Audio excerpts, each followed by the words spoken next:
መነሳት ኮንፈረንስ ነው ያደረግን ያለነው እና በዚህ በመነሳት ኮንፈረንስ ላይ የዚህኛውን ቲም እዚህ ጋር እንደምታዩት ከጊዜ ጋር መነሳት ይላል። በሁለቱ ሐሳቦች ላይ አተኩሬ ነው የማወራው እና የመጀመሪያው ጊዜን አስመልክቶ በደንብ ጠለቅ ብለን ጊዜ ያለውን ኃይልና ጊዜ ላይ አፕላይ ማድረግ ያለብን ነገሮች እንድንረዳ እናይና ከዛ በኋላ ደግሞ ከጊዜ ጋር እንዴት ነው ሰው መነሳት ወይንም ይሄ መነሳት የሚለው ቃል ቀጥተኛ ትርጉም የሚኖረው ስለመነሳት ስናስብ አንድ ሰው በሙሉ ኃይል በሙሉ ስልጣን በሙሉ ክብር ከነበረበት ሁኔታ ወደ ሌላኛው የህይወት ደረጃና ስታንዳርድ ሲለወጥ ማለት ነው። ልክ ጌታ ኢየሱስ ከሙታን በመነሳቱ አለቅነት ስልጣናት ኃይላት እንደተገዙ ከሙታን በመነሳቱ አዲስ የትንሣኤ ህይወትና ስርዓት እንደጀመረ ይሄ መነሳት የሚለው ኖርማል ቃል አይደለም። እግዚአብሔር ሰዎችን ያስነሳላቸው ነበር ሲል ካሉበት ሁኔታ የሚያወጣበትን ፓወር ፖቴንሻል ፐርፐዝ ሰጥቶ ያስነሳቸዋል።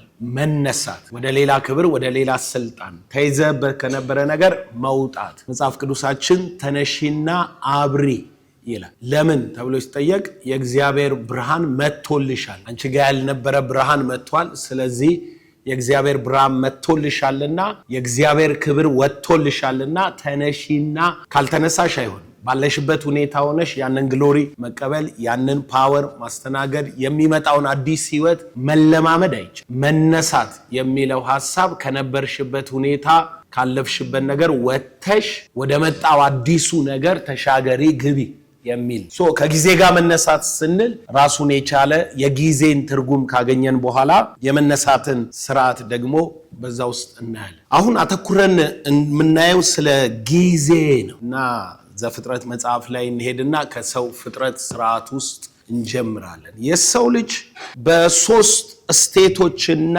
በሶስት ሃቢቴሽኖች ነው የተፈጠረው። ከዛ በኋላ በአንድ ጌት ምንለው በአዳም ነብስ በውስጡ ባለው በር ለመንፈሳዊ ዓለም ብቸኛ በር ፐርሰኑ አዳም ነው። ለዚህ ነው ገዢ ሆነ። ሶስት ስቴት የምንለው ምንድነው? እግዚአብሔር መጀመሪያ ሲፈጥር ሶስቱን ስቴቶች ነው የፈጠረ። እነኛ ስቴቶች እግዚአብሔር ምን አለ? ጠፈር ይሁን አለ። ጠፈርን ባህር ይሁን አለ። የብስ ይሁን አለ። እነኚህ ስቴቶች ናቸው፣ ግዛቶች ናቸው። ከዛ ቀጠለና እግዚአብሔር በባህር ውስጥ ምንን ከተተ? አሳዎችን፣ በደረቁ መሬት ላይ እንስሳትን ሃቢቴሽን የምንለው። በጠፈሩ ውስጥ ፀሐይና ጨረቃን ጊዜን አስቀመጠ። የተፈጠርንበት የህይወት ስርዓት ሃቢቴሽን ማለት የህይወት ትስስር ወይንም የህይወት ስርዓታችን እዛ ውስጥ ነው የምንኖረው። ባህር ውስጥ እንኖራለን።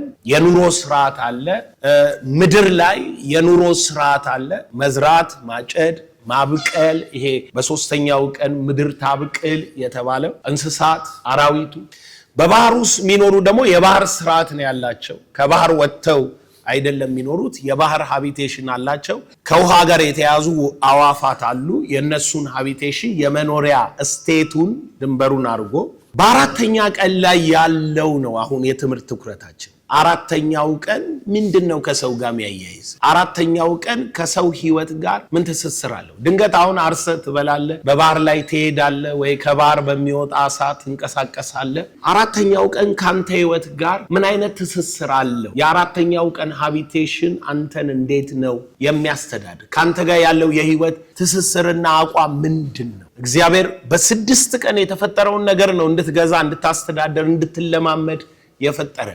ምክንያቱም በ6ኛው ቀን ሲመጣ እግዚአብሔር ሰውን በመልካችን እንደ ምሳሌያችን እንፍጠር፣ በባህር በየብስ እና በምድር ላይ ይግዙ ነው የሚለው። ስለዚህ በምድር ስርዓት ውስጥ ያሉትን ነገሮች እንድትገዛ ተሰጥቶሃል። ስለዚህ እንድትገዛ የተሰጠ ስርዓት ውስጥ አራተኛው ቀን ምንድነው አንተ ላይ ያለው ተጽዕኖ? ምንድነው በህይወትህ ውስጥ ያለው ምልክት ወይንም አሰራር? ምን ነው የሚያሳየው? እናንብበውና ከሱ ተነስተን ከጊዜ ጋር የተያዙ መለኮታዊ መርሆችን እናያለን ማለት ነው። እግዚአብሔር አምላክ ቀንንና ሌሊትን ይለዩ ዘንድ ብርሃናት በሰማይ ጠፈር ይሁኑ፣ ስሙ ለምልክቶች ለዘመኖች ለዕለታት ለዓመታትም ይሁኑ በምድርም ላይ ያበሩ ዘንድ በሰማይ ጠፈር ብርሃናት ይሁኑ እንዲህም ሆነ ይላል። የተፈጠረው በአራተኛው ቀን የተሰራው ነገር ምንድነው ብላችሁ ስትጠይቁ አንደኛ ምልክት ነው። ሲዝን ህይወታችሁ ላይ ምን ያህል አቅም አለው? ምንድነው ሲዝን የሚባለው? ቀጥሎ ደግሞ ዘመናት፣ ይሄ ታይም ዘመን ዓመታት የሚቆጠሩበት፣ ከዛ ዕለታት ለዘመናት ለዕለታት ለዓመታት ይላል። ዘመናት ይሄ ከሲዝን ለምልክት ከሚለው ቀጥሎ ዓመታት የሚለው ጊዜን ወይንም ይሄ ሎንግ ተርም ያላቸውን ነገሮች ያሳያል። ከዛ ቀጥሎ ደግሞ ዕለታት ብሎ it's a time of now በአሁን ጊዜ ውስጥ ያለ ፕሬዘንት እንቅስቃሴህን ያሳያል። ከዛ ቀጥሎ ደግሞ ዓመታት ብሎ የሰው ዓመቱም ዘመኑም የራሱ የሆነው ማለት ነው። እነኚህን ለምልክት ይሁኑ ከሚለው ከሲዝን ስንነሳ ሲዝንን የመለየት ሚስጥር፣ ወቅትን ጊዜን የመለየት ይሄ ከቁጥር ጋር የተያዘ አይደለም። የሚያዘው አሁን አትሞስፌሩ ላይ ከተለቀቀው ሁኔታ ጋር የተያዘ ነው። እስኪ ዘፍጥረት 8 ሁኔታዎችን ሲያስረዳ ቁጥር 21 ላይ እግዚአብሔር አምላክም መዓዛውን አሸተተ፣ እግዚአብሔርም በልቡ አለ በምድር ዳግመኛ ስለ ሰው አልረግምም፣ የሰው ልብ ሐሳቡም ከታናሽነቱ ጀምሮ ክፉ ነውና ደግሞም ከዚህ ቀደም እንዳደረግኩ በሕያዋን ሁሉ እንደገና አልመታም አለና በምድር ዘመን ሁሉ አለ። በምድር ዘመን ሁሉ ይሄ ማለት እንግዲህ የሰው ልጅ በሚኖርበት ጊዜ ሁሉ ምን ያህል ተጠቀሙታላችሁ ነው ጥያቄ። የሰው ልጅ በሚኖርበት ጊዜ ሁሉ ከታች የሚመጡ ነገሮች ሲዝኖች አቋር እነኚህ ሲዝን ናቸው። ከታች የሚመጡ ምን አይነት ነው አለ? መዝራትና ማጨድ፣ ብርድና ሙቀት፣ በጋና ክረምት፣ ቀንና ሌሊት አያቋርጡም ማለት። አሁን ታይም ነው ብለን ይሄ ዝም ብሎ ይመሻል ይነጋል የሚለውን አይደለም። አንደኛ መዝራትና ማጨድ የሚባል ሲዝን አለ። የአጨዳ ሲዝን አለ፣ የመዝሪያ ሲዝን አለ። ስለ ሲዝን ምን ታውቃለህ? ለምሳሌ ተልእኮ ለትውልድ ለረጅም ዘመን ሲዘራ የኖረ ሊሆን ይችላል። ነገር ግን አንድ ነገር አይቀርም ብለዋል እግዚአብሔር። ማጨድ የሚባል ሲዝን ይመጣል። ስንዴ የዘራ ሰው ከ4 ወር በኋላ ሊያጭድ ይችላል። ብርቱካን የዘራ ሰው ከ4 ዓመት በኋላ ነው የሚያጭደው። አንዳንድ ዛፍ ደግሞ ከ20 ዓመት በኋላ ሊሆን ይችላል የምታጭደው ሃርቨስቱን የምትወስደው። ስለዚህ አሁን የታይም ጉዳይ አይደለም ነገሩ፣ የሲዝን ጉዳይ ከሲዝን ጋር ነው የሚያያዝ። አንድ ሰው ሃርቨስት ታይሙ ላይ የማጨድ ጊዜው ላይ ደርሶ ቆይ 1-2 ወር ቆይቼ አጭደዋለሁ ቢል የሚገርማችሁ የማጨድ ሲዝን ከ2 ወር በኋላ እህሉ ይረግፋል፣ መሬት ላይ ነው የምታገኝ። ምን ማለት ነው? ሲዝኗን እቺ የአጨዳዋን ሲዝን በአግባብ መጠቀም ከቻልክ ብቻ ነው ሃርቨስትህን በጊዜ ውስጥ የጠበቅከውን መከር መሰብሰብ መውሰድ የምትችለው። ስለዚህ ምን አይነት ጊዜ ላይ ነው የኔ ህይወት ያለ? አንዳንድ ሰው ደግሞ በመዝራት ታይም ላይ የአጨዳ አክሽን የአጨዳ ሁኔታ እያሳየ ማጨድ ይዘብዞ በመዝራት ታይም ብርድ አለ፣ ዝናብ አለ። በመዝራት ታይም በጣም ድካም አለ። ጓሉን ትከሰክሳለ፣ ብዙ ነገር ትሰራለ። ያንን የምትሰራው በምንድነው ሲባል ታይሙ እኔ ተሰቃየው እኮ ደከመኝ፣ ለፋው፣ ምን አይነት ነገር ነው? መከር እየጠበክ ከሆነ ልታጭድ እያሰብክ ከሆነ አሞሃል ማለት። ሲዝኑን አላወቅከው። ምን አይነት ሲዝን ውስጥ እንዳለ ስላላወቅ። ሲዝንን የማያውቅ ሰው፣ ጊዜ ወቅትን የማይለይ ሰው በህይወቱ ላይ ተገቢውን የህይወት ስርዓት አይኖርም። ይሄ ደግሞ በጣም ጥበብ የሚጠይቅ ነው። እስኪ ኢሳይያስ ላይ እንሂድና እንመልከተው። ኢሳይያስ መጽሐፍ ምዕራፍ 28 ኢሳይያስ ቁጥር 23 ስሙ ምን እንደሚል ራሱ አስጠንቅቆ ነው የሚጀምረው። አድምጡ እኔ አይደለሁም ያልኩት። አድምጡ ድምፄንም ስሙ፣ ልብ አድርጉ ንግግሬንም ስሙ። አድምጡ ድምፄንም ስሙ፣ ልብ አድርጉ ንግግሬንም ስሙ።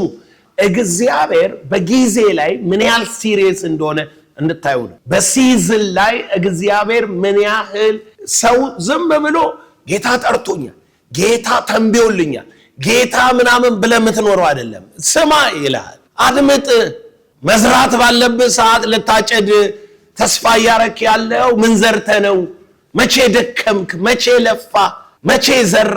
ያልዘራኸውን ለማጨድ የምትሞክር ከሆነ መጽሐፍ ሲናገር ያልወለደችውን እንደምታቅፍ ቆቅ ነው ይላል። ምን ማለት ነው? ሳታምጥ ሳትወልድ ከውስጥ ያልወጣውን ዘር አቅፋለው ምትል ከሆነ ልጆቼ ብለህ ልትይዝ ለመሞከር የምታስብ ከሆነ አንድ ቀን እነግሳለሁ ህዝብ ላይ። ያልሰራውን ህዝብ ቤት ነው የምትነግስበት? ያልደከምክበትን ሲዝኑን ማወቅ በህይወት ላይ ወሳኝ ነው። ከኑሯችሁ ጋር ነው የምታያይዙት። አሁን ብዙ ከአገልግሎት ጋር የተያዘ አይደለም ማውራ የምፈልግ። ያንተ ሲዝን አለ። እኔ በጣም እርግጠኛ ሆኜ የምነግራችሁ ለሰው ሁሉ በዘመኑ ለሰው ሁሉ ማለት ጊዜ አለ። ሀብታም የምትሆኑባት ፍሬያማ የምትሆኑባት የሆነ ሲዝን ተሰጥቷችሁ ነበረ። ለዘር የሚሆን ሰው ሊሆን ይችላል የተሰጠ፣ መሬት ሊሆን ይችላል፣ አይዲያ ሊሆን ይችላል፣ ድንገትም ፖለቲካል ሲቹዌሽን ሊሆን ይችላል፣ ምንም ሊሆን ይችላል። ተሰጥቶ ነበር። እድል ሳይሰጠው ዘመኑን ዳህ ሆኖ የሚኖር የለም። ሲዝኑን የማያውቅ ሰው ግን ያቺ ሲዝን ታልፈውና ከዛ በኋላ በራሱ ትግል ውስጥ ይገባል ማለት ነው። ከሲዝን ውጪ ታገልክ ማለት ያለ ጊዜው የምታረጋቸው ነገሮች ስኬታማና ውብ አይሆንም። ምን ይላል መጽሐፍ? ነገርን ሁሉ በጊዜው ውብ አድርገው። በሌላ አማርኛ መዝራት ውብ የሆነበት ታይም አለ ማለት ነው። መዝራት እኮ ነው። ለኛ ድንገት ማጨድ ነው ውብ፣ ግን አይደለም። መዝራት ውብ የሆነበት ምን ይላል? ለመጣል ጊዜ አለው፣ ለማንሳት መጣል ውብ የሆነበት ጊዜ አለ። መጣል እኮ ነው፣ ማንሳት አይደለም ውብ። በጊዜው ይኸው በመጣል ሰዓት ብታነሳ ውብ አይደለም። በመጣል ሰዓት ማንሳት ጊዜውን አለማወቅ ነው። መጽሐፍ ቅዱስ ጊዜውን የሚያውቁ ጥበበኞች ስለ ይሳኮር ልጆች ሲነገር የይሳኮር ልጆች እስራኤልን ወደ ብልጽግና ወደ እረፍት ከሚያስገቡበት መርህ አንዱ እርሻው እንዴት ይሰራል፣ እንዴት እናስተዳደር ምናምን በሚለው አይደለም። ጊዜው ምን ይጠይቃል? ታውቃላችሁ ኢትዮጵያ ከፍተኛ ለውጥ ላይ ነው ያለችው፣ ግን እኛ አናውቅም። እኛ የማናውቀው ምንድነው? መንግስት ምን እየሰራ እንደሆነ ምን ላይ ትኩረት እንዳለው ምናምን አናውቅም። እንደ ህዝብ አናውቅም። ግን የሚገርማችሁ ፒኤሙ በጣም ዋይስ ስለሆነ ቴክኖሎጂ ላይ ፎከስ አድርጎ ነው እየሰራ። ቴክኖሎጂ ላይ በጣም ነው የሚያተኩረው። ሰዎች ለደህንነት ይመስላቸዋል። ኖ አይደለም። ዓለም የሚቀጥለው እርምጃ ወደድንም ጠላንም መነሳት ካለብን ጊዜው በሚጠይቀው ጉዳይ ነው የምትነሳው። ለምሳሌ በታይፕ ራይተር አሁን አትነሳም። ለምን? ጊዜው የታይፕ አይደል። የታይፕ ጊዜ ላይ ታይፕራይተር ይሰራ ይሆን። አሁን በሶፍትዌር ሃርድዌር ምናምን አትነሳም። በቃ እሱ እነ ቢል ጌትን አንስቷቸዋል። ዓለም ላይ ኢንተርኔት አሁን ኳንተም ቲዮሪ ነው ጎበዝ። አሁን ኮምፒውተሩ ሁሉ ወደ ኳንተም እየተቀየረ ነው። ያ ማለት አንተ የደከምክበትን የ100 ወይም የ50 ዓመት የኮምፒውተር የሶፍትዌር ሲስተምን በአንድ እንትን ክራክ አርገውት ይገባሉ። የኒኩሌር ጣቢያህን ይሁን የምናምን እሷን ለማግኘት ነው ዓለም እየተሯሯጠ ያለው። ማንም አላገኛትም። እየሞከሩ ነው። እሷን ያገኙለት ከሳተላይት እስከ ኒኩሌር ጣቢያክ በአንድ ደቂቃ ክራክ አርገው ይገባሉ። ለምን? ይሄ የኳንተም ኔቸሩ ከዚህ ሶፍትዌር ኔቸር በጣም በሚሊዮን እጥፍ ነው አሉ። ስፒዱ ብትል ምናምን ነው ብትል አንተ የሞላውን ክራክ ለማድረግ ካንተ ኮምፒውተር ጋር የሱን ኮምፒውተር ሲያገናኘው ሙሉ ፋይልህም በአንድ ደቂቃ ወስዶ ጨርሷል፣ ሰብሮታል። ኒኩሌርን አንተ መቆጣጠራችን አሁን እየሄዱበት ያለው ማለት ስፔስ ላይ ቤት ይሰራሉ እንዲያረጋሉ ሲባል አሁን አይገባንም ነበር። አሁን ግን ይገባናል። ለምን? ማይተነፍስ የሰው ቅርጽ ያለው ትላልቅ ማሽን በሰው ማሰብ የሚችል ዲዛይኑ ሞልተው ይሁን ሳትሞላው ሰጥተው ማሰብ የሚችሉ ሮቦቶች ማርስ ላይ ተልከው አይተነፍሱም፣ አይበሉም፣ አይጠጡም። እዛ ያለው አትሞስፌር አያስቸግራቸውም። ገንብተው ጨርሰው ከዚህ ለቫኬሽን ሰው ይሄዳል። ጆክ አይደለም ማወራ። ሰው ወደዛ እየደረሰ ነው ማለት ነው። ከጊዜው ጋር ተነሳ ቢባል አሁን እኛ ግብርና መር የሆነ ሐሳብ ይዘናል። ሃሌሉያ ህዝባችንን በእህል እናስተዳድራለን ብለ 1 ሚሊዮን በሬዎች አዘጋጅ እየተነሳክ ነው። እውነት ነው። ኩታ ገጠም ለማረስ ማለት ነው። ግን በበሬዎች አይሆንም። ከጊዜው ጋር አይደለም የተነሳው ማለት ነው። ከምን ጋር መነሳት ነው የሚለው? ከጊዜው ጋር። ጊዜው ምን ይጠይቃል የሚለው እንዴ? ጊዜው የሚጠይቀውን አይዲያ ሳትይዝ የዛሬ 20-30 ዓመት የሚሰራበትን አይዲያ ይዘ አሁን መነሳት አለብን ብለ በኃይል በቃ ጉልበት እንሰብስብ ሀብት እንሰብስብና የጊዜው ባልሆነ አየሩ ላይ በማይገዛ አጀንዳ ብድግ ብትል ምንም አትፈጥርም። በሚሊዮን በሬዎች ምንም መስራት አትችልም። በአንድ ትንሽዬ ትራክተር ሴትዮዋ ምን አሉ? አሁን በቀደም ቲክቶክ ላይ ያየው እንደ ሞተር ሳይክል መታከል ማረሻ መታለች። አሁን ቄስ በሊና የተነበዩት ነው ባይዘው በየተራራው ላይ ማረሻ ያለው ብለው እና እሷን ያረሱስ ሴትዮዋ እኔ ነኝ እዚህ ላይ ማርስ የነበረው በበሬ ከልጄ ጋር ምናምን አሉ። እንዴት ነው ሲል በዚች ሞተር ማረስ ጀምር አሉ። በ2 ወር ማርሰው በ2 ቀን በ2 ወር እኮ ደግሞ ከፍ ያለ ትራክተር ቢሆን ኖሮ በ2 ሰዓት ደግሞ እሳቸው እንዳይሰሩ አድርገን ሮቦቱን ስራ ብንለው ደግሞ በ20 ደቂቃ ሊጨርስልን ይችላል። ጎበዝ ስትነሳ መነሳት ማለት መቅደም ነው። መነሳት ማለት ጊዜውን መቀበል ነው። መነሳት ማለት የሚቀጥለውን አመራር መያዝ ማለት ነው። ጊዜውን የማያውቅ ሰው ይነሳል ብለህ ኤክስፔክት አታርግ። ጊዜ የማያውቅ ሰው ሊነሳ ምን አይልም አይችልም። እንዴት ይነሳል? ሰምበዲ ሬሌቫንት የሚሆነው አስፈላጊ ማለት ነው። ሬሌቫንት ጊዜው ላይ ያለ ፕሮብሌም መፍታት የሚችል ከሆነ ነው። ጊዜው ላይ ያለን አጀንዳ የሚያራምድ ከሆነ ነው። ጊዜው ላይ ያለን አስተሳሰብ ዊል የሚያደርግ ከሆነ ነው። ጊዜውን የማያውቅ ሰው ለመነሳት እድል ያገኛል ብላችሁ እንዳታስቡ። እግዚአብሔር አዳዲስ ሰዎች ያስነሳልናል ተብሎ የተለመደው የቸርች ሞዴል አክት እናረጋለን ከተባለ ዊፌል እንወድቃለን። እንትን ነው የምትሆነው። ፈሪሳውያን ኢየሱስ ሲዝን ነው የቀየረው፣ ከፈናንት ነው የቀየረው፣ ኤራውን ነው የቀየረው። ይገባችኋል? ምለው ይሄ የህግ የነበረውን የእምነት ነው ያደረገው። ህግን አለቅም ስትል ይሄ የተነሳውን ኃይል የትንሣኤ ህይወት የእምነት ስርዓት ወደኋላ ስጎትተው እንደ ትናንቱ እንኑር እያልክ እንደ ትናንቱ እንለማመድ እንደ ትናንቱ እናድርግ እያልክ ከጊዜው ጋር አብረ ወደፊት እየሄድክ አይደለም። ትንሣኤው እምነት ነው የሚጠይቀው። ትንሣኤው ህግ አይጠይቅም ባይዘው። ምክንያቱም ወንጌል የኢየሱስ ትንሣኤ ከሆነ ሰርቶ ጨርሶ ወደ አብ ገብቷል፣ እርሱን አምነዋለሁ። ምን አለ ጳውሎስ? እኔ ለእግዚአብሔር ሕያው ሆኜ እኖር ዘንድ በሕግ በኩል ለሕግ ሞቻለሁና ከክርስቶስ ጋር ተሰቅያለሁ። አሁን እኔ ሕያው ሆኜ አልኖርም፣ አሁን በሥጋ የምኖረው በእግዚአብሔር ልጅ ላይ ባለኝ እምነት ስለ እኔ በሞተውና ከሙታን በተነሳው። ጽድቅ በሕግ በኩል ከሆነ እንኪያስ ክርስቶስ በከንቱ ሞተ አለና የእግዚአብሔርን ጸጋ አላጣጥልም። በሌላ አማርኛ ምን ማለት ነው? ግሬስ ታይም ላይ ፌዝ እንጂ ህግና ስራ አያስፈልግም። ግሬስ ከሆነ የሱን ግሬስ መቀበል ነው የሚያስፈልገው። ህግ ጸጋ ታይም ላይ እምነት እንጂ ህግና ስርዓት አያስፈልግም። ኪዳኑም አይደለም፣ ሲስተሙም አይፈቅድም። ባንተ ስራ፣ ባንተ መልካምነት፣ ባንተ ሁኔታ መጽሐፍ እያጣቀስክ ብሉይ ምናምን እያልክ መታመጣው አይደለም። ሲዝኑን፣ ከቨናንቱን፣ ጊዜውን አላወቁም። ምን ይላል መጽሐፍ? ከካህናትም ብዙዎች ለእምነት ታዘዙ ይላል አይደለም? ከካህናት ብዙዎች ለእምነት ታዘዙ ማለት ኪዳኑ መቀየሩን አወቁ ማለት ነው። ሲዝኑ መቀየሩን አወቁ ማለት ነው። እግዚአብሔር በሙሴ የነበረውን ነገር መጨረሱንና በክርስቶስ ቤዛነት የሚሆነውን የሰማይ ስርዓት ገባቸው። ይሄ የምድሩ ለእምነት ታዘዙ። በእምነት ስለሚሆን ህይወት ታዘዙ። ኢየሱስ ጌታ ነው። ምን ይላል እግዚአብሔር? ስሙት። እግዚአብሔር የሚለው አድምጡ ይላል እግዚአብሔር። ስሙ፣ አድምጡ፣ ድምፄንም ስሙ፣ ልብ አድርጉ፣ ንግግሬንም ስሙ።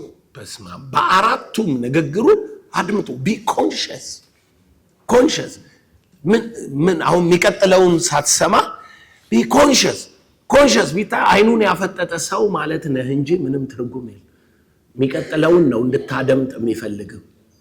እሺ፣ በውኑ ገበሬ ሊዘራ ሁልጊዜ ያርሳልን? እሺ፣ ወይስ ሁልጊዜ እርሻውን ይጎለጉላልን? ጓሉንስ ይከሰክሳልን? እርሻውን ባስተካከለ ጊዜ ጥቁሩንም አዝሙድ ከሙኑንም ስንዴውንም በተርታ ገብሱንም በስፍራው አጃንም በደረጃው የሚዘራ አይደለምን? ይህንም ብልሃት አምላኩ ያስታውቀዋል ያስተምረውማል። ጥቁር አዝሙድ በተሳለች መሄጃ አያስኬድም፣ የሰረገላም መንኮራኩር በከሙኑ ላይ አይዞርም። ነገር ግን ጥቁሩ አዝሙድ በሽመል ከሙኑንም በበትር ይወቃል። የእንጀራ እህል ይደቃልን? ለዘላለም አያስኬደውም።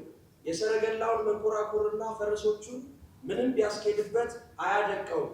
ይህም ደግሞ ድንቅ ምክር ከሚመክር በግብሩም ማለፊያ ከሆነው ከሰራዊት ጌታ ከእግዚአብሔር ወጥቷል። እግዚአብሔር ለዚህ ፕሮሰስ መካሪው እሱ ነው ይላል። ምክሩን እግዚአብሔር በምሳሌ ሲጀምር የግብርናን አሰራር እዩ። የመጀመሪያው አለ ሃርቨስትና የዘር ጊዜ ነው። የመጀመሪያው አለና ገበሬ ሁሉ ጊዜ ያርሳል፣ ሁሉ ማረስ ኖ የመጀመሪያው አስተራረስ መሬቱን መገልበጥ ነው አለ። የመጀመሪያው እንዲህ የምታየውን ድንግል መሬት ተገለብጧል። ወደዚህ የገለበጥከው ትሄዳል። ከዛ በኋላ የገለበጥከውን ጓል ትከሰክሳለህ። እዛ የገለበጥከው ላይ አዘራ። ምክንያቱም ስገለብጥ የተገለበጠው ሳር ተመልሶ ይበቃል። መከስከስ አለብህ። ጓሉን ይከሰክሳል። ይሄ ከፍ እያለ የተገለበጠ ጓል ይከሰከሳል። ዘርህ ራይት ለመሬት አግኝቶ እንዲወጣ እሱን ያደርጋል። ከዛ ቀጥሎ ደግሞ ከከሰከሰ በኋላ ይዘራል። ከዛ ያርማል። ዝም ብሎ መከራ አይጠብቅም። ለማረም መጀመሪያ አረም መብቀል አለበት። የከሰከሰለት አያርም። ቡቃያው ሲወጣ ጠብቆ ነው የሚያርም። ፕሮሰሱ ሲሄድ ጠብቆ ነው የሚሰራ። ስለዚህ አሁን ጊዜው ማወቅ አለበት ማለት ነው። ገበሬ ጉልበቱን ይቆጥብለታል። ጊዜን የሚያውቀስ ስራውን ይቆጥብለታል። ትኩረቱን ይስብለታል። ሁሉን ነገር በአግባብ እንዲያደርግ ያደርገዋል። ጊዜን የሚያውቅ ሰው የመከስከሻ ጊዜ ግብርና አይደለም እያስተማርኩ ያለሁት ጊዜ ነው። ከዛ ደግሞ ቀጥሎ ስለ መከር ያወራና የመከር ጉዳይ አወቃቃለው ይላል እግዚአብሔር። አወቃቃለው። ጥቁር አዝሙድና ጤፍ በአንድ አይነት አወቃቅ አይወቃም። ጥቁር አዝሙድ በሽመል ነው የሚመታው። ለምን? ከቨር አለው፣ ፍሬው ውስጡ ነው ያለው። ሽመል ሲመታው ምን ይላል? ይረግፋል። ዝም ብለህ ስትመታው እየረገፈ ይሄዳል። ጤፍስ እላዩ ላይ መንኮራኩር ማለት የሚሽከረከር እንትን ነው። ብታስኬድበትም አትፈጨው። እንደዛ ስታስኬድበት አወቃቅም ስርዓት አለው አለና ቃሏ ደስ ትላለች። የተጠቀም ምን ይላል? ግሩም ምክር ከሚመክር ላይፍ ምን ላይ ነው ቤዝ የሚያደርገው? ምክር ላይ ነው ቤዝ የሚያደርገው። ዊዝደም ምንድን ምክር ነው። አየህ፣ የሚመክር ሰው ነው ራይት ዊዝደም የሚሰጥ የሚመክር። ዊዝደሙ ደግሞ ምንድን ነው ብለህ ስጠይቅ ራይት ታይምን ማወቅ ነው። ዊዝደም ታይም ማወቅ ነው። ይቺ ጥበብ ናት ይላል ምዕራፍ 8 መክብብ ምዕራፍ 8 ቁጥር 1 ተመልከቱ ምን እንዳለ ዊዝደምን እንዴት አድርጎ እንደሚያመጣ። ጠቢብ የሆነ ሰው ማን ነው? ነገርንስ መተርጎም የሚያውቅ ማን ነው? የሰው ጥበብ ፊቱን ታበራለች፣ የፊቱንም ድፍረት ትለውጣለች። እኔ በእግዚአብሔር መሐላ ምክንያት የንጉሥን ትእዛዝ እጠብቃለሁ እልሃለሁ፣ የወደደውን ሁሉ ያደርጋልና። ከፊቱ ትወገዝ ዘንድ አትቸኩል፣ ክፉንም በማድረግ አትጽና።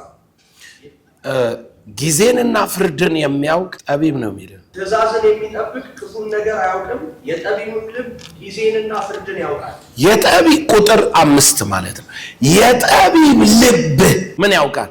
ጊዜንና ፍርድን። ፍርድን ማለት ነገርን መለየት፣ መወሰን፣ መቁረጥ ነው። ጊዜንና ፍርድን ያውቃል።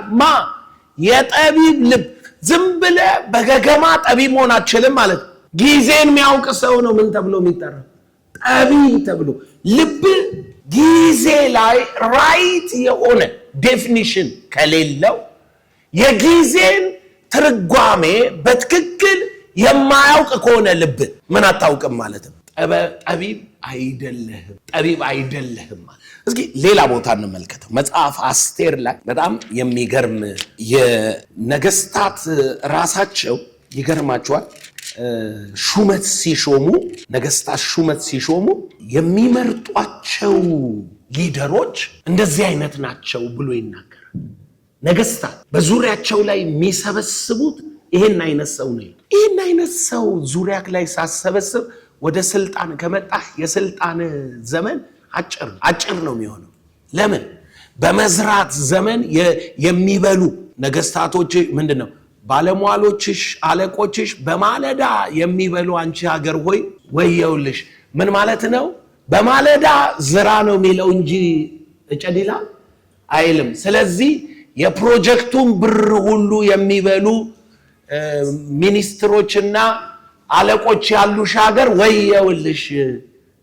ወየውልሽ እኮ ማለት በሚቀጥለው አስለቃሽ ጉዳይ ነው የሚመጣው ማለት። ኢየሱስ ጌታ ነው። ስለዚህ አሁን ነጥቡ ምንድነው? ነገስታት ይሄንን አይነት ሰው ይፈልጋሉ።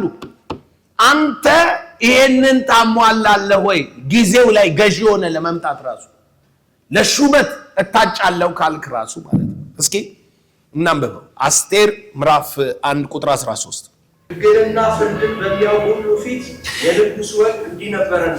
ሕግንና ፍርድን በሚያውቁ ሁሉ ፊት፣ ስርዓትን በሚያውቁ ሁሉ ፊት፣ ፍትህን በሚያውቁ ሁሉ ፊት፣ ራይት ጀጅመንትን፣ ራይት የሆነን ጊዜውን ነገርን መለየት። የፍርድ ቤት አጀንዳ ብቻ አታርጉት። ነገሮችን በክፉና በደግ መሃል መለየት ምን የሚችሉ ማቹር ያደረገ ጭንቅላት ያላቸው። መፍረድ ሁል ጊዜ ማቹሪቲ ይጠይቃል፣ ዊዝደም ይጠይቃል፣ አንደርስታንዲንግ ይጠይቃል መፍረድ።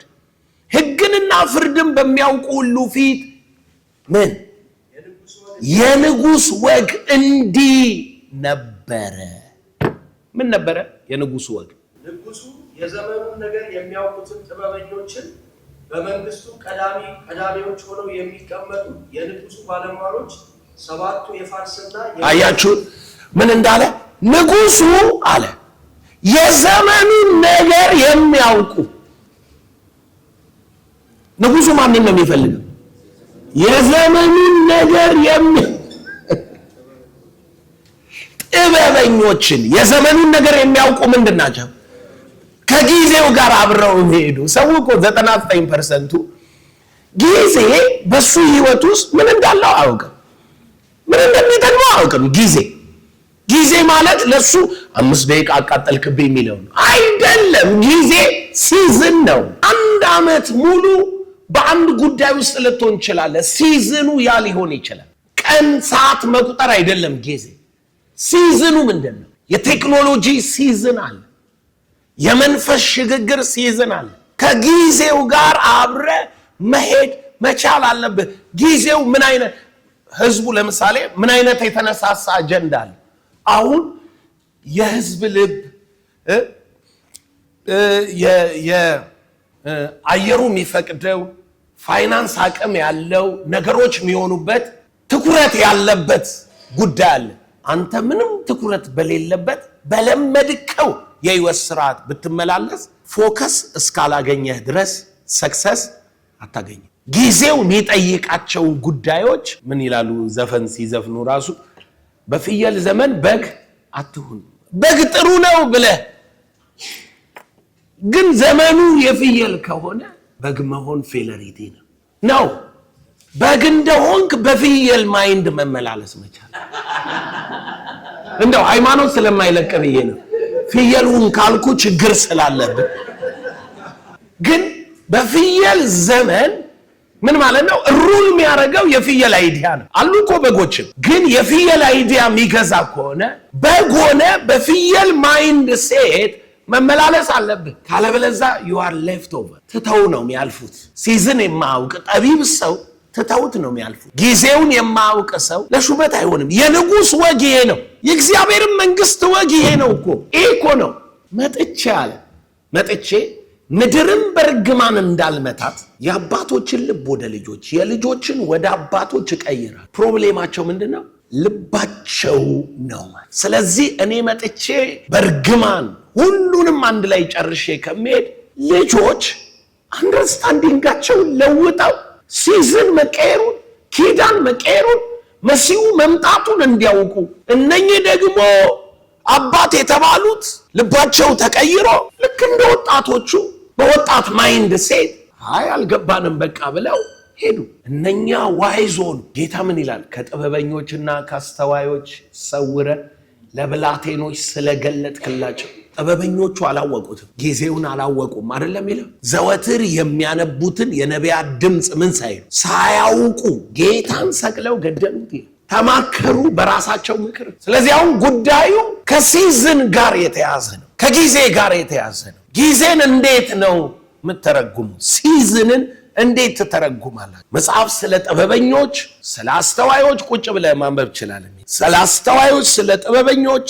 የሚነግረን ከጊዜ ጋር በተያያዘ ስለ ጊዜ የመጀመሪያው ሲዝን የሚለውን መዝራትና ማጨድ፣ በጋና ክረምት፣ ሙቀትና ብርድ፣ ዝናብና አለመዝነብ ነው። በምድር ዘመን ሁሉ አቋር። አሁን የሚገባው ሰው ካለ ማርስ ላይ ማይኖር ማለት ምድር ላይ ነው ምኖረው ካለ ኢየሱስ ለኖህ የሰጠው መሲሁ ለኖህ የሰጠው ኪዳን ውስጥ ለኖህ የሰጠው ምን ብሎ ነው? ይሄንን በቃ በምድር ዘመን ሁሉ ከጥፋት ውሃ ከዳንክ ጀምሮ ማያቋርጥ ስርዓት አለ። እሱም ጊዜ ነው። ለመዝራት ጊዜ አለው፣ ለማጨድ ጊዜ አለው፣ ለዝናብ ጊዜ አለው፣ ለበጋ ጊዜ አለው፣ ለክረምት ጊዜ አለው፣ ለብርድ ለሙቀት ጊዜ አለው፣ ለብርሃን ጊዜ አለው፣ ለጨለማ ጊዜ አለው። ከሰው ልጅ የተሰረቀው ነገር አንዱ ምን እንደሆነ ታውቃለህ? እንዳያውቁ ሰይጣን የሰረቀ ጊዜ ነው። እና ኢየሱስ አጋንንቱን ሊያወጣው ሲል አጋንንቱ ምን አለ? ያለ ጊዜያችን። ምን ማለት ነው? ጊዜ ተሰጥቶናል፣ ጊዜ አለን፣ የኛ ጊዜ it's our time። ያለ ጊዜያችን ልታሰቃየን ጊዜን ምን ያህል ምን ያረጉታል? ሪኮግናይዝ ያረጉታል። ሰው ግን ዛሬ ታይቶ ነገ እንደሚጠፋ ምስኪን ምናምን ነው ይባላል። አይደለም። ጊዜውን ካወቅ ሰይጣንን ባናቱ ተተክለዋል። እንዴት ብለህ ብጠይቀኝ መልሱ አሁን ያለንበት ጊዜ የጸጋ ጊዜ። ጳውሎስ ምን ብሎ ነው የሚጠራው ይሄንን ጊዜ? ሮሜ መጽሐፍ ምዕራፍ 13 ቁጥር 11 ዘመኑን እወቁ ከእንቅልፍ የምትነሱበት ሰዓት እንደደረሰ። ካመንበት ጊዜ ይልቅ መዳናችን አሁን ወደኛ ምን ብሏል? ቀርቧል። ናው እግዚአብሔር የሚረዳ ጊዜ ላይ ቆይ God is with us የተባለበት ሲፈልግ ሰባኛውን ሱባኤ ጠብቆ ይግዛ። ይሄ የኛ ጊዜ ነው። ይሄ የብርሃን የትንሣኤ የልጁ የእምነት ህይወት ዘመን ጊዜ ነው። ጊዜ የሚባለው ነገር ዝም ብሎ እየፈሰሰ ያለ ጉዳይ እንዳይመስል። ሲዝን ተቀይሯል። በመንፈስ ዓለም ጨለማው አልፏል። እውነተኛው ብርሃን መቼ ይበራል?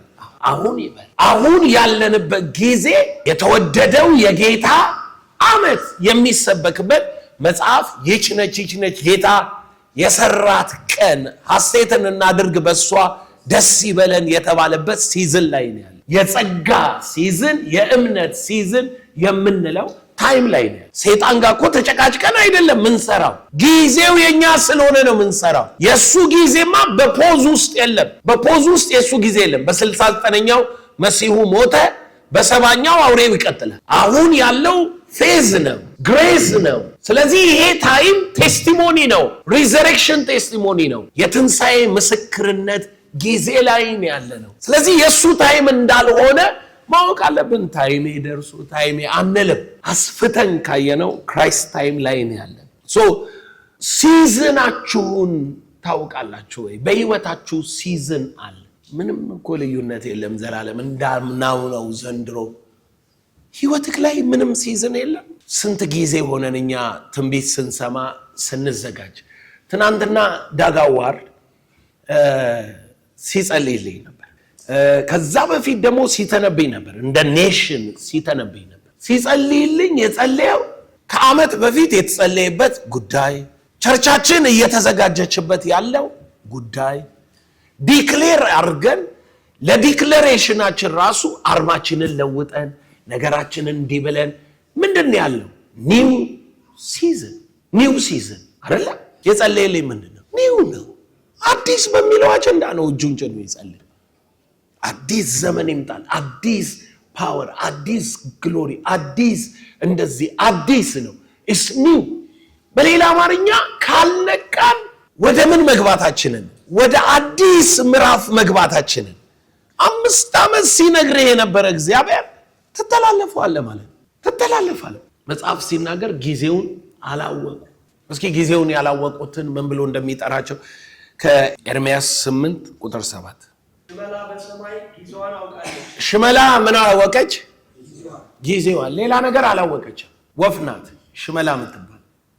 እሺ ዋኖስና ጨረባ ዋልያም የመምጣታቸውን ጊዜ ይጠብቃሉ። ሕዝቤ ግን የእግዚአብሔርን ፍርድ አላወቁም። ይኸውላችሁ መጀመሪያ ስለ ወፎቹ ነው የተናገረው እግዚአብሔር። ዋኖስም ጨረባም ወፍ ናቸው። ወፍ ኔቸሩ ምን እንደሆነ ታውቃላችሁ? እዚህ ሐይቅ ዳር የምታዩትን ወፍ ሁሌ እዚህ ሐይቅ ዳር አታገኙት። ባህር አጠገብ ያሉ ወፎች፣ ምድር ላይ የትኛውም ቦታ ላይ ያሉ ወፎች፣ አሁን ወፎችን አፍሪካ ነው የምታገኟቸው። በዚህ ታይም ላይ አፍሪካ ነው የምታገኟቸው። ዋይ ራሱ ኖርዝ ኤሪያው ላይኛው ጠቅላላ ራሻ ቢሆን አውሮፓ ቢሆን አሜሪካ ቢሆን ኖርዝ ኤሪያው አሁን በረዶ። ወፍ ጎጆ ውስጥ ቁጭ ብሎ ከዛ 6 ወር ቆይቶ አይወጣም። ምግብ ከየት ያገኛል? በረዶን ለብሷል። በረዶ አይበላም። ከየት ያገኛል? ስለዚህ ባህር አቋርጦ የት ይመጣል? አፍሪካ ይመጣል። ልክ አፍሪካ ክረምት ደግሞ ሲገባ ባህር አቋርጦ እግዚአብሔር ራሱ እላይና ታች የአየር ንብረት የቀያየረ ለወፎቹ ሊሆን ይችላል። ይገባሃል የምለው ሲዝኑን እየጠበቁ ክሮስ ያደርጋሉ። ረጅም መንገድ ይሄዳሉ።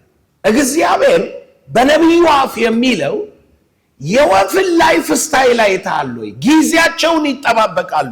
የሚመጣውን ሲዝን ያሉ ከሲዝኑ ጋር አብረው ይሄዳሉ። ካለበለዛስ ሲዝኑን ካላወቁ ካልተሻገሩ ባህሩን አየሩ ራይት ወደ ሆነው ካልመጡ ይሞታሉ። ምንም ጥያቄ የለውም፣ ይሞታሉ። እግዚአብሔር ነው የገደላቸው ምናምን አይደለም። ኔቸር የነገራቸው ይሄንን ነው። ጊዜያቸውን ያውቃሉ አለና እስኪ እግዚአብሔር ምን እንደሚል እንስማ። ሕዝቤ ግን የእግዚአብሔርን ፍርድ አላወቀም። ሕዝቤ ግን እግዚአብሔር አላወቃችሁ የሚለው ፍርድን። የጠቢብ ልብ ጊዜና ምንን ፍርድን ያውቃል። የጠቢብ ልብ አሁን የሚነግርህ እግዚአብሔር ሕዝቤ አንድ ነገር አንደርስታንድ አላረገም ጊዜውን። ለምሳሌ ስለ እግዚአብሔር ፍርድ ልንገራችሁ። መስቀል ላይ ነው የእግዚአብሔር ፍርድ።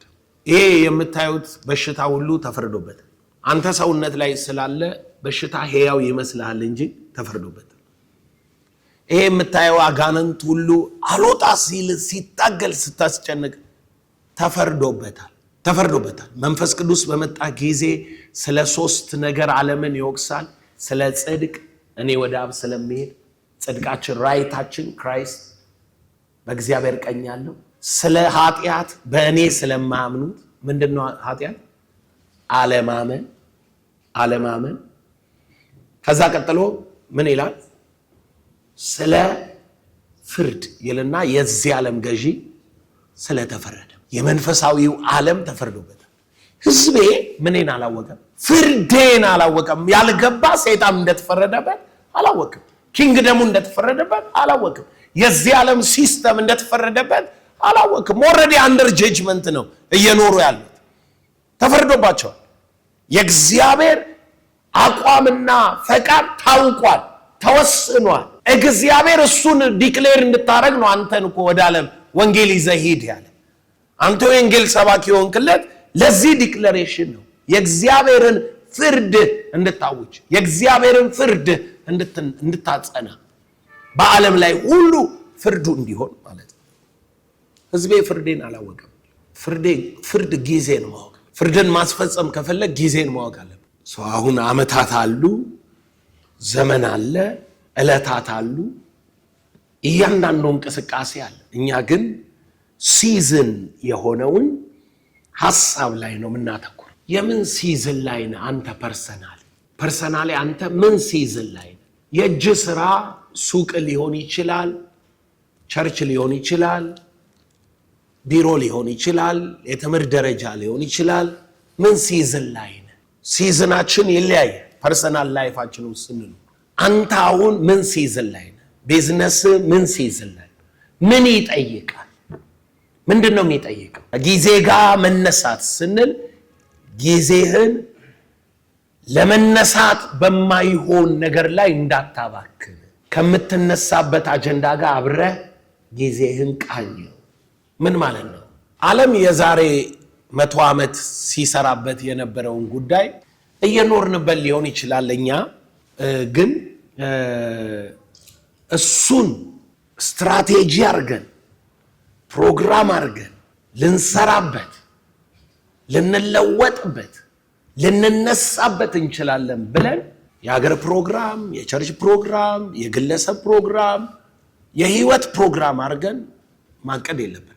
ከጊዜ ጋር መነሳት ከተባለ አሁን ጊዜው የሚጠይቀውን ስትሬች አድርገህም ቢሆን ተለጥጠ ከአሁን ጋር ነው አብረ መሄድ ያለብን። ካለበለዛ ሁሌም እንደመሩ ትኖራል። ይገባችኋል? ሁሌም እንደመሩ አንድ አባባል ተናግሬ ነበር። የኔ አባባል በኋላ በስም ጽፈ ክብሩን አትብለ። ስለሚቀጥለው ሲዝን ወይንም አዲስ የሚመጣውን ቴክኖሎጂ አፍሪካ ከያዘ የዓለም መሪዎች መሆን እንችላለን። የቆዳ ከለራችን እንዳንመራ አይከለክልን። አመራር ዓለምን መምራት በጣም ብዙ ሰዎች ምዕራባውያን ምናምን ይላሉ።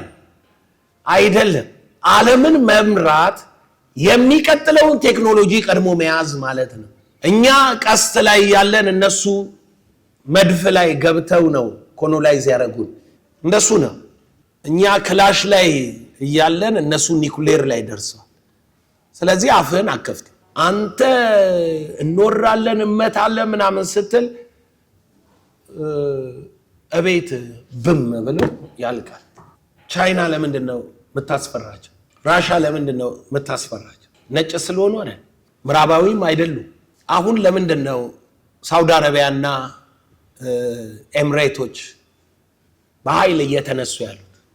እየተነሱ ነው፣ ባይዘው በደንብ እየተነሱ ነው። ጌታ ይባርካቸው፣ እኛንም እያስነሱ እየተነሱ ነው። ለምን? ምን ላይ ነው ሞር ፎከሳቸው? የሚቀጥለው ቴክኖሎጂ ላይ። ቴክኖሎጂ ላይ መሆኑ ብቻ አይደለም እኮ የሚቀጥለው ቀድሞ ባገኘ ነው ብያችኋለሁ ቅድም። ቀድሞ ባገኘ ነው።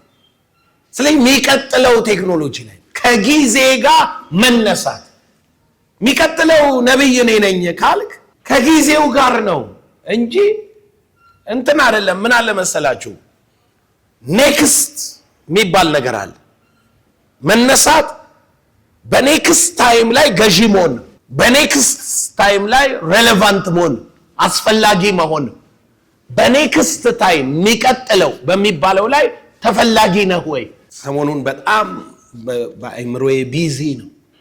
በዚህ በካውንስል አካሄድ ምርጫ አለና እዛ ላይ አስባለሁ እና ሳስብ እንደ መሪ የማስበው ብመረጥ ሃሌሉያ ተመረጥኩ ነው ምለው ወይስ ምን አጀንዳዎች ይኖሩኛል ሬሌቫንት የሚያረጉኝ ማለት ነው፣ አስፈላጊ የሚያረጉኝ።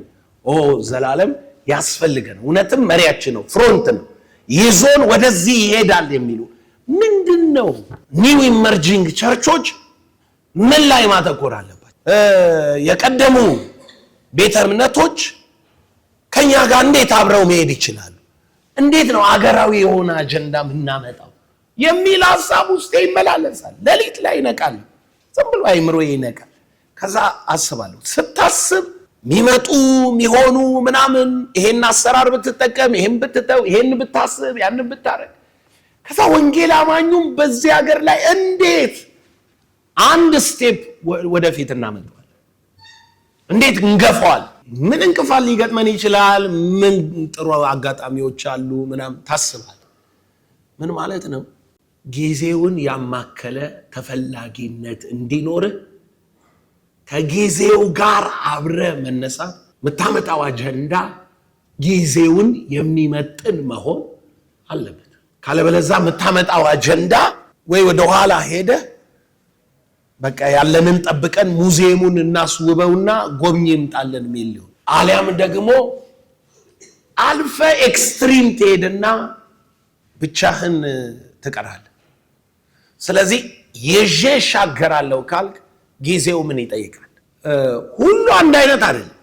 ወደ ታች የሚፈስ ዮርዳኖስና የተኛ ቀይ ባህር በአንድ አይነት አሰራር አይከፈሉም። አንዳንዱ እንደ ግርግዳ የሚቆም ሳይሆን ርቆ ወደ ኋላው መመለስ ያለበት፣ አንዳንዱ ደግሞ ግራና ቀኝ ነው መከፈል ያለበት። ትናንትና በዱላ መጥቷል ብለህ ዛሬም በዱላ መምታት አትችልም። የትናንትናው ዱላ ልክ ነው፣ ወደ ጎንና ጎን ስለነበር ስትለው ግምስ ይላል። የዛሬው ግን መቆም ነው ያለበት። ስለዚህ ካህናቱ እግሮቻቸው በዮርዳኖስ ውስጥ ቆሙ ነው የሚለው። ስትቆም ይቆማል። አዳም የሚባል ከተማ እንደ ክምር ሆኖ ቆመ ይላል ውሃው። ስለዚህ ቦታው ምን ይጠይቃል? ጊዜው ምን ይጠይቃል? ገንዘብ ስፔንድ የምታደርጉት እንዴት ነው? እንደ ትናንቱ ነው? ዛሬ የምንኖረው ኑሮ ከምንቀበለው ደሞዝ ጋር ተመጣጣኝ ነው? ገበያው ወዴት እየሄደ ነው? ስለዚህ ዝም ካልክ ትበላለህ። ተጨማሪ ስራ ያስፈልገኛል ማለት አለ። ተጨማሪ ገቢ ያስፈልገኛል። ተጨማሪ ካለበለዚያ ደሞዝ የቤት ኪራይ አይከፍልም። ጊዜው አሁን የቤት ኪራይ ከ10,000 በታች የለም። ቤተሰብ ካለህ ደግሞ ከ20,000 በታች የቤት ኪራይ የለም። ደሞዝክ 8,000 ነው። ስለዚህ ከጊዜው ጋር ምን ላድርግ?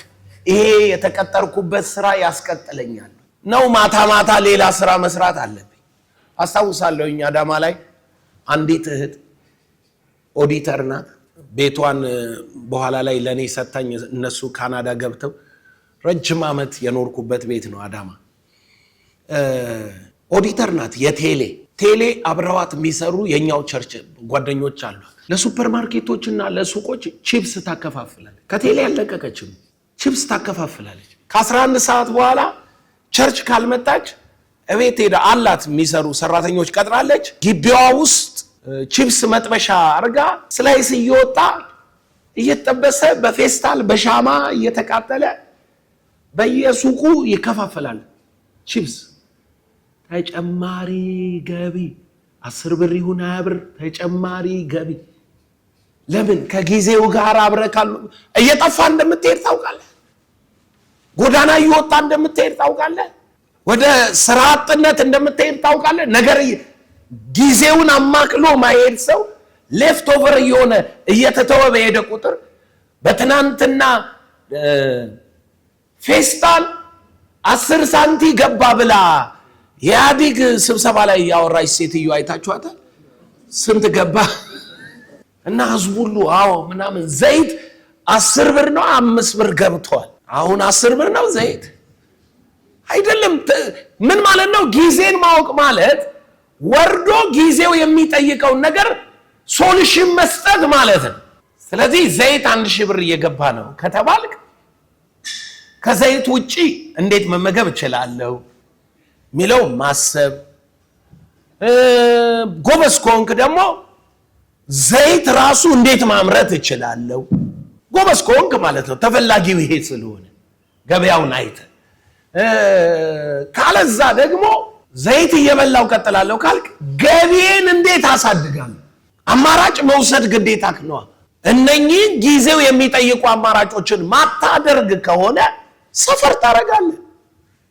በቃ ከጊዜው ጋር ባለመሄድ እኮ ነው ሰፈር ያረከው። መፍትሄ የሌለው ነገር ውስጥ ገብታ አይደለም። ጊዜውን አውቀ ለጊዜው የሚመጥን መፍትሄ ወይንም ጥበብ ስላላመጣ ነው። ኬዝ እሱ ላይ ነው ያለው። ስትነሱ ኃይላችሁ ሲገለጥ በጊዜ ውስጥ አስፈላጊ ስትሆኑ የሚቀጥለው ገዢ አንተ ነህ ሲባል መነሳትን ስናስብ መጽሐፈ መሳፍንትን ነው የምናስበው። ማታ ከፍቼው እሰማ ነበር ከመነሳት ጋር ስለነበረ እና እየሰማሁት እግዚአብሔርም ሰው ምን አለላቸው ይላል አስነሳላቸው። ከዛ በኋላ ያኛው ሲሞን ለምሳሌ ጌዲዮንን እግዚአብሔር ምን አለው አስነሳው። ጌዲዮን ታውቃላችሁ በጣም አስቸጋሪ ጊዜ ላይ ነው የተነሳው። እነኛ ሞዓባውያን መተው ምድሪቱን ሸፍነው ልክ ጠብቀው ደግሞ ጊዜ ላይ ነው የሚመጡበት። ታውቃለህ ዘርተ አርሰ ጨርሰ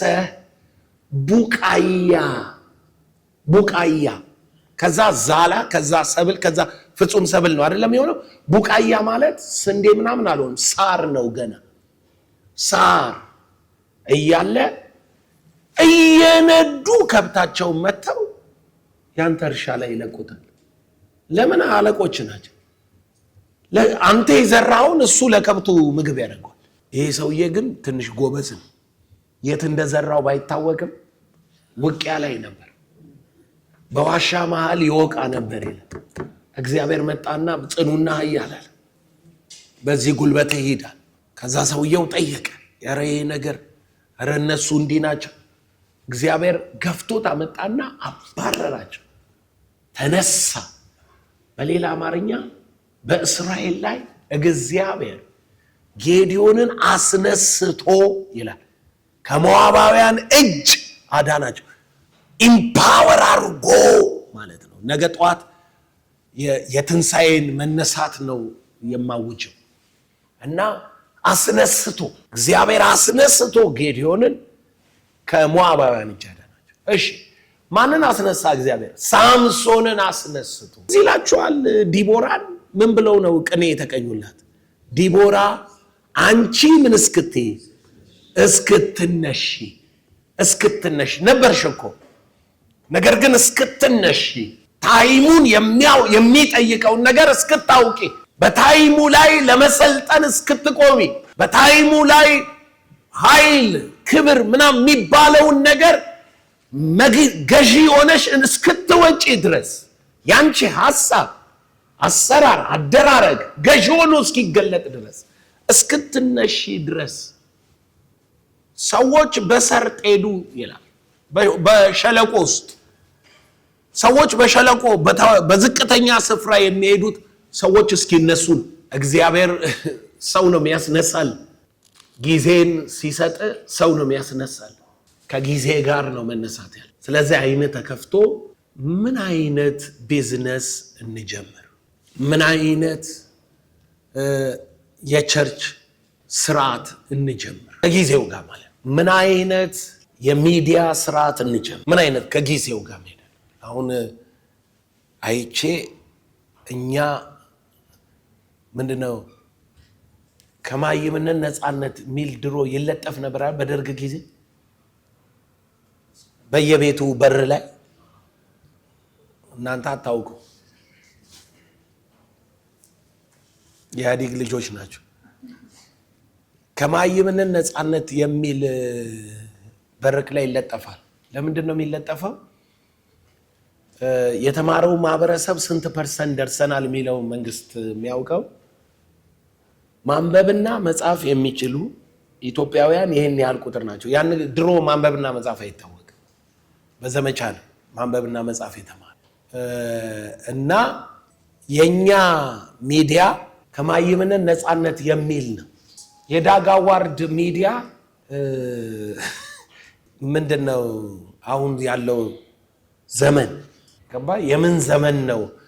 5ኛው ጂ ነው አይደል? 5G ዘመን ላይ ነው 7G ደርሰዋል። እዛ ዘመን ላይ ነው ያለ።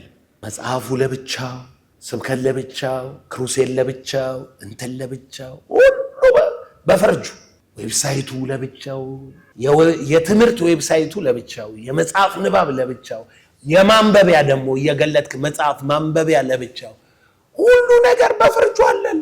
እያየው ምን ላይ ነው ያለ ነው? እውነት ጊዜውን እናውቃለን?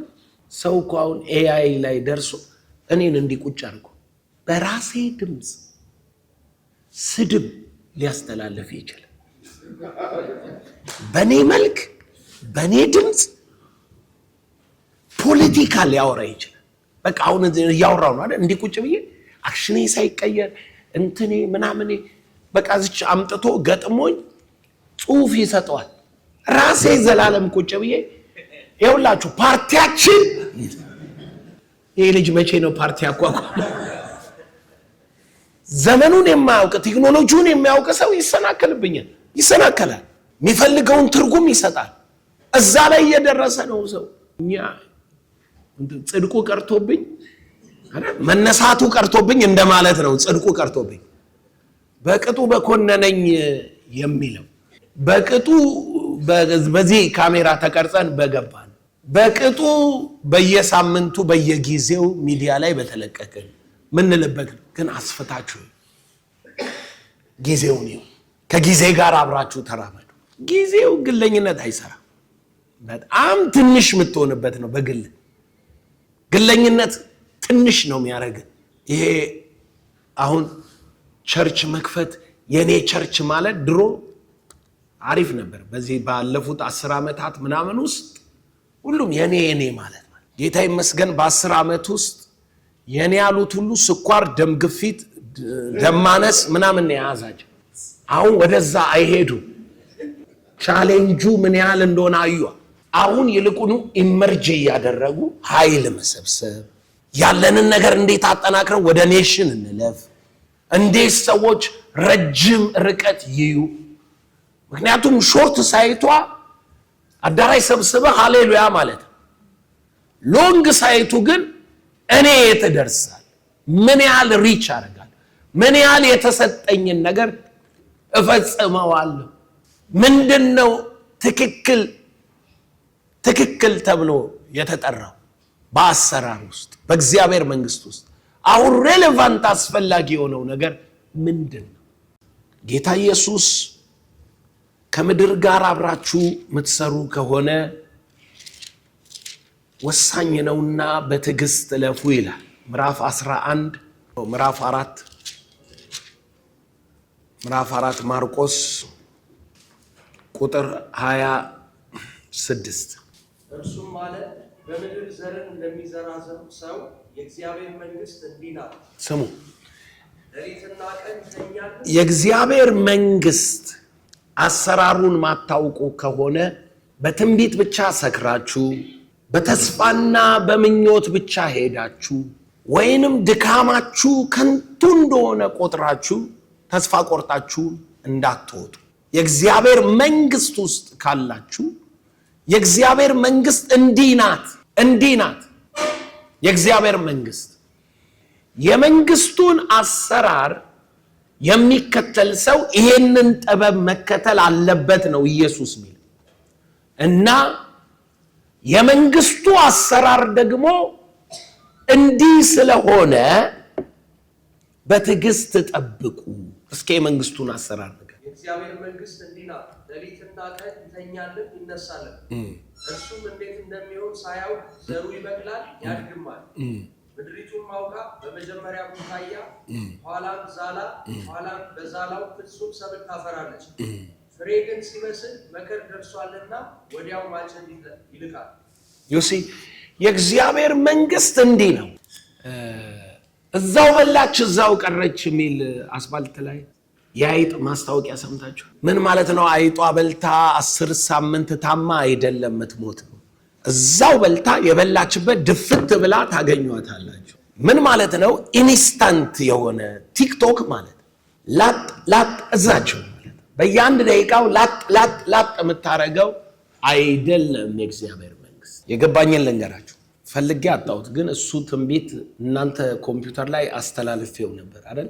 የማነው ስሙ ከሳውዝ አፍሪካ የመጣው ሰውዬ ስልኬ ላይ የነበረ ወደ እናንተ ገልብጨው ነበር። 7 ስፒሪት እያለ ምን ይላል ትንቢቱ? ከኋላ ወደፊት አመጣለሁ፣ ከመረሳት ጊዜውን እሰጥሃለሁ። በአደባባይ አባቶች፣ የአገሪቱ መሪዎች እውቅና ይሰጡሃል። እውቅና ሪኮግኒሽን ኦፊሻሊ ኦን ዘ ፐብሊክ የሚለው ማለት ነው። ፈልጌ አጣሁት እንጂ ትንቢቱ የዛሬ 8 ዓመት ነው የተነገረ። ከዛ ከትንሽ ጊዜ በኋላ ካውንስል ምክረ ሐሳብ መጣ። ጊዜው እሱ መሰለ። ከዛ ካውንስል ተቋቋመ። ከዛ ካውንስል ላይ ስራ እየሰራን መጣን። ኦፊሻሊ ሪኮግኒሽን ከኋላ ወደፊት። እኛ ከኋላ ወደፊት ድንገት የምናስበው በህዝብ ብዛት። ለምን? በዛን ጊዜ ፊት የነበሩ ሰዎች አዳራሻቸው ሙሉ መሆኑ ነው ፊት ያደረጋቸው። አሁን ግን አዳራሽ መሙላት ፊት አያደርግም። ኦፊሻል ኦርጋናይዝድ የሆነ ሲስተም አለ። ኦፊሻሊ እዛ ሲስተም ውስጥ ፍሮንት ላይ መገኘት አለብን። ከኋላ ወደፊት አመጣል። ኋላ ነበርኩ ከምትልበት ፍሮንት ላይ መተ ኦፊሻል በሆነው በግልጥ በህግ በምናም በጸናው ነገር በአደባባይ እውቅና ይሰጣል። 8 ዓመት ፈጀ። የሚገርማችሁ በ8 ዓመቱ ስራ ሲሰራ ነበር። ትንቢቱ በምክረ ሐሳብ ሲሰራ ነበር። በአመራር ደረጃ ሲሰራ ነበር። በአገር ደረጃ ሲሰራ ነበር። ሲስተሙ፣ የመንግስት ሲስተም፣ የፖለቲካ ሲስተም፣ የቤተ ክርስቲያን ሲስተም፣ የሚዲያው ሲስተም፣ ሁሉ ነገር ሄዶ ላስትሊ ፕሮፌሲውን የሚመስለው ቦታና ስራ ላይ ያመጣል። አንተ ግን ፕሮፌሲውን በሰማ ጊዜው እንደዛ አይነት ስላልነበር ምትገምተው ራሱ የፕሮፌሲክ ትርጉም ራሱ ያኔ ከነበርክበት ጊዜ ስለሚነሳ ኦፊሻል እውቅና ይሰጧል ሲባል አብራቸው አደባባይ ቁጭ ማለት ይመስላል። የሆነ ነገር ውስጥ እሺ ዘላለም ተብለ ስትባል ይመስላል።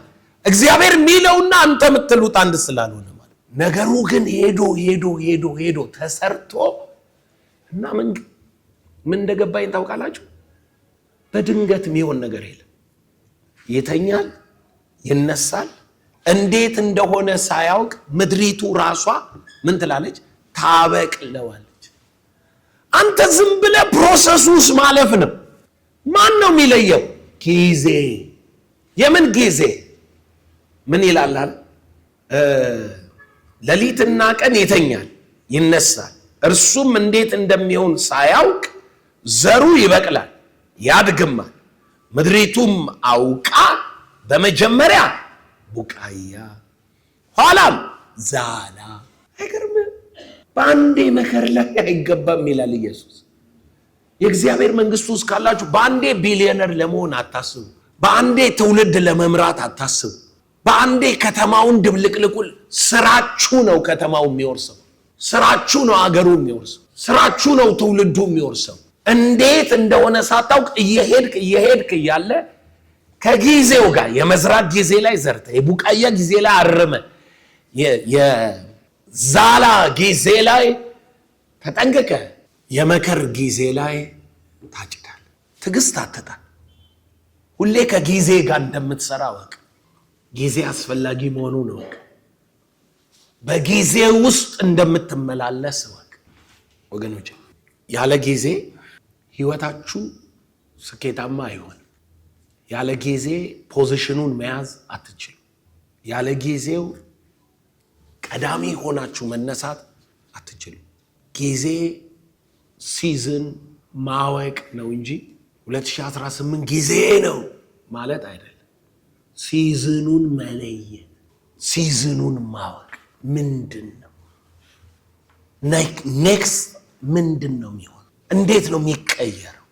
ሊቀየር ነው፣ ሊለወጥ ነው። በጣም ይገርማችኋል። ዓለም ሊለወጥ ነው። አንድ ኢንተርቪው ሰምቼ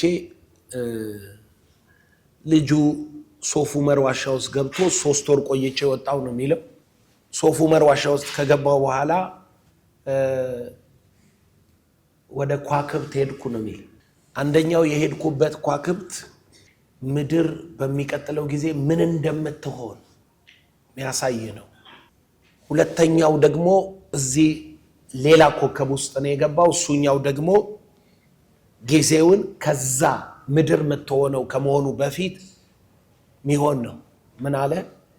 ይሄኛው ከመሆኑ በፊት የሚሆነው ሌላኛው የሚጠበቀው ነገር ከሆነ ያኛው አይፈጸምም አለ።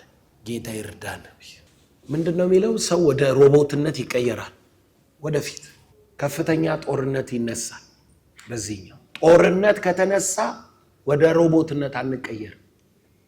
ጦርነት ካልተነሳ ግን ሰዎች በቴክኖሎጂ እየፈጠኑ ይሄዱና ሰው የሚባለው ፍጡር ሚክስ አፕ ሆኖ ይቀራል የሚል ነው። ያ እኛ እንደሱ አናምንም። ታውቃላችሁ፣ እኛ ጦርነትም ይፈጠር አይፈጠር ኢየሱስ ይመጣል። እኛ እምነታችን እንደሱ ነው። አንድ ባቫጋንዳ ሚሏት ቡልጋሪያዊ አይነ ስውር ሴት የተነበየቻቸው እየተባለ ይጻፋል። ባይዘው ዓለም የራሷ ነቢያት አላት። ምንም ይሄ ጥያቄ የለው። አያዩም አይደለም፣ በራሳቸው ወይ የእግዚአብሔር አጀንዳ ክርስቶስ ነው። የቤተ ክርስቲያን አቋምና እምነት ይሄ ነው። የእግዚአብሔር አጀንዳ የዮሐንስ ራእይ ነው። ዮሐንስ ራእይ ነው የሚሆነው። ያው ከእግዚአብሔር ጋር ራእይ፣ እነሱም ራእይ አላቸው። ምን እንሆናለን ሲባል ራእይ አላቸው። ባለ ራእዮችም አሏቸው። የድረስም እንደሚሄዱ ያልማሉ። እቺ ባቫጋንዳ የምትባለው ሴትዮ የምድር ላይ ህዝብ ብዛት ወደ 300 ቢሊዮን ይደርሳል። አሁን 8 ቢሊዮን እና ያን ጊዜ ምድር ስለማትበቃ የሰው ልጆች ሌላ ፕላኔቶችን ኮሎናይዝ ማድረግ ይጀምራል። በዓለም ላይ በዩኒቨርስ ላይ ተበትነን መኖር እንጀምራለን። ከሆነ ርቀት በኋላ ሌላ ጋላክሲ ሌላ ነገር ውስጥ እየገባን ስለምንሄድ እቺ ፕላኔት ራሱ የኛ ጋላክሲ ራሱ ይጠፋል። እስከምን ነው እያዩ ያሉት? ጎበዝ፣ ጊዜን አሁን የምታረገው ነገር ይለውጠዋል። ሲዝኑ ከመቀየሩ በፊት ነገሩን ከቀየርከው ሌላ ሲዝን ይመጣል። ለምሳሌ የኒኩሌር ጦርነት ከተፈጠረ የሰው ልጆች ወደ ኋላ ይመለሳል። ወደ ኋላ አሁን እየተሮጠበት ያለው የኤአይ ቴክኖሎጂ ይቀራል። የምን ሲዝን ይመጣል? የአርሶ አደሩ፣ የላብ አደሩ፣ ይሄ አሁን ቴክኖሎጂው ያመጣዋል ምትል ስልክ የሌለበት የፖስታ ሲዝን ይመጣል። ደብዳቤ በእንጨት ሰክተ በፈረስ እየሮጥክ የምትሄድበት ይመጣል። ሲዝን ይቀየራል ማለት ይለወጣል። ነገሮች ከተለወጡ እና ማይለወጥ ነገር የለም። የሚቀጥለው ምንድነው የሚለው የሚወሰነው ዛሬ ላይ ባለ አመለካከት። ዛሬ ምን እያሰብክ? ስለ ነገ ምን ራእይ አለክ? ስለ ስራ ምን ራእይ አለክ? ጊዜውን እንዴት ትተረጉመዋል? በእርግጥ ወደዚህ ብቻ ነው የምንሄደው ወይስ ይሄ ይዞብን የሚመጣው ጥፋት አለ? ቴክኖሎጂ ይዞብን የሚመጣው ምን አለ? ጥፋት አለ። እሱም አለ። ሀብት ይዞብን የሚመጣው ካራክተር አለ። ጥበብ ይዞብን የሚመጣው ካራክተር አለ። ከጊዜው ጋር አብሮ የሚመጣውን ነገር እንዴት አንድ ላደርገዋለሁ ብለህ በትክክል ማሰብ መቻል አለብን። መነሳት ትፈልጋላችሁ? የሚቀጥለው ቢሊዮነር ማን ነው? በዓለም ላይ ካሉ ቢሊዮነሮች 70% አዳዲስ ናቸው። አባቱ ቢሊዮነር ስለሆነ ቢሊዮነር የሆነው 30% ነው። አዳዲስ ቢሊዮነሮች ነው ዓለም ላይ ሁሌ የሚነሱ። 70% አዳዲስ ናቸው። ለምን? የሚቀጥለውን አጀንዳ ስለሚያገኙ። ኮቪድ ቢሊዮነር ያደረጋቸዋል። የባትሪ መኪና፣ የአርቲፊሻል ኢንተለጀንስ ዘመን ቢሊዮነር ያደረጋቸዋል። ሌዮን ማስክ አሁን ዓለምን እየመሩ በሀብት ያሉ እነ ቢል ጌት ከተራ ሰውነት ነው ሶፍትዌርን ቢውልድ አድርጎ ቢሊዮነር ይሆን። ዘላለምኛ እንዴት እንመራመር? ተው አትመራመር። ለመመራመር እድል እንኳን ብታጣ የሚቀጥለው የገበያ አካሄድ እንዴት ነው ብለህ አጥና። ሱቅ ከፍተህ ቁጭ ብትል ትነግዳለህ። ሱቅ ከፍቶ ገበያ መጠበቅ አሁን አያዋጣም። ሱቅህን ማከፋፈያ ማድረግ ነው ያለ። ገበያህን ቲክቶክ ላይ ነው ማድረግ ግዴታ ነው። አሁን ሰው የሚገዛው ምንድነው የምፈልግ ብሎ አይቶ የት ነው ያለው? ኦርደር ነው። አይሰራም ማለት ነው። ከጊዜው ጋር ማትሄድ ከሆነ ፌል ታደርጋለህ። ጊዜውን አማክለ ማትሸጥ ከሆነ ማለት ነው። አከፋፋይ ነው መሆን ያለ። ሱቆች በየከተማው ዌርሃውስ መክፈት ትችላለህ። ማከፋፈያዎች ከዚህኛው ሱቃችን ውሰዱ፣ ከዚህኛው ሱቃችን ውሰዱ እያልክ ገበያ ግን ያለው አንድ ቦታ ሊሆን ይችላል። ማከፋፈያ ነው በየከተማው የምትከፍተው። እንደሱ ነው የሚያደርጉት አማዞኖች። በየከተማው ማከፋፈያ አለ። አንተ እዚህ ቁጭ ብለህ ካሜራ ስታዝ ከፋብሪካ ያመጡልህ የከተማ ነህ ብለው አይተው ቬጋስ በቃ ቬጋስ ካለው ሱቃቸው ይሄ ቃል ቼክ ያደርጋሉ ኮምፒውተር ላይ አዋል እንዲህ አይነት ሰው ኦርደር አድርጓል። ከዛ አቀብሉት። ኤሌን ያለው ኤሌ ቅርብህ ወደ ሆነው ማከፋፈያ ነው የሚልኩልህ። እንደ በፊቱ ካሜራ ቤት ጋ ነው ብለህ ፈልጋ አይደለም እቤትህ ሆነ። ዓለም ወደ ምን ገበያ እየገባ ነው ማለት ነው? ወዴት እየሄደ ነው? ስለዚህ አሁን ሱፐርማርኬት አለኝ አያዋጣም። ሱፐርማርኬቴ ውስጥ ያለውን ኢንተርኔት ላይ አወጣዋለሁ የሚለው ነው የሚያዋጣ። ማስታወቂያ ነው የሚያዋጣ። አንድ ሰው ሲናገር ቢልጌት ይመስለኛል ወይንም ሌላ ሰው ምን አለ? አሁን ካለኝ ሀብት ከስሬ አለ 20% ቢቀረኝ ከግማሽ በላይ የሆነውን ለማስታወቂያ ተጠቅሜ የቀረችዋን ኢንቨስት አድርጌ ነው የምሰራው። አሁን የሚሰራው ምንድነው? ማስታወቂያ ነው። ማስታወቂያ ነው። ለምሳሌ አሁን ይህንን ኮንፍራንስ ማስታወቂያ ተለቋል። ማስታወቂያችን ግን ፌስቡክ ላይ ቲክቶክ ላይ ምናምን ላይ ብቻ ነው ካልን ለማን ነው ማስታወቂያ የነገርነው? ለኛው ኦዲየንሶች፣ ለከተማው አይደለም። ለከተማው ማስታወቂያ እናገራለሁ ስትል ከተማው ውስጥ ያለ ህዝብ የሚከተለውን ሰው ሄደ ከፍለ ማስታወቂያ ማስነገራል። ካንተ ኮኔክሽን ውጪ የሆኑ ሌሎች ሚዲያዎች መጠቀም አለ። ካለበለዚያ ለራስ ሼር ፎሎ ላደረጉህ ነው እኮ አንተ ታግ የምታደርገው የሚታየው ለራስ ህዝብ ነው ማለት ነው። ማስታወቂያ የምትናገር ጊዜውን አውቀነዋል። ልክ ነው፣ ጊዜው የሚዲያ ማስታወቂያ ነው ብለህ በምን እንደሚመራ ማታውቅ ከሆነ ሉዝ ታደርጋለህ። ፌስቡክ ላይ ለጥፈሃል፣ ሼር አላረጉህም። ያንተ ፎሎወሮች ብቻ ነው የሚያዩ። ያንተ ፎሎወሮች ደግሞ ያንተ ወዳጆች ናቸው። ወደ ከተማው አደርስ። ስለዚህ መሄድ አለብህ ማለት ነው። ማሰብ አለብህ። ይሄንን ከተማ ስፈልግ ከተማው ላይ ያለ እንትን ስፈልግ እዛ ኤሪያ ላይ ያለ በእያንዳንዱ በሚያስፈልግህ ኤሪያ ላይ ነው መስራት ያለ። ሱቅህን እንደዛ፣ ማስታወቂያን እንደዛ፣ ስራን እንደዛ። የልጆች እንትን ይዘህ የወጣቶች ሚዲያ ላይ ሄደ ማስታወቂያ አትናገር። የቤተሰብ ማስታወቂያ ላይ ነው ሄደ ፋሚሊ የሚከታተለው ዜና የሚሰማ የእናቶች የሆነ የምናምን የሆነ ላይ ነው ሄደ የልጆች ዕቃ ማስታወቂያ ምትና የልብሳቸውን እንዲያጣመው የለበሱ ጎረምሶች ጋር የልጆች ብታረግ ልጅ የላቸው። ሃይስኩል ተማሪዎች ላይ ብትለጥፍ ልጅ የላቸው። የያዝከው ነገር የት ይሰራል የሚለውንም ማወቅ አለብን። የት ባረገው ፍሬያማ ሆናል። ከጊዜው ጋር አብረ መሄድ ካለን ምን ማድረግ አለን? የኔ ኤሪያ የት ነው? እግዚአብሔር ሊያደርግ ላለው ሐሳቡ ምን ያስፈልጓል? ነብይ ያስፈልጓል። ህዝቡን የሚቀሰቅስ ነብይ ይላል የሰራዊት ጌታ እግዚአብሔር። መንገዳችሁን አስተካክሉ ወደዚህ ህዝቡ እንዲመለስ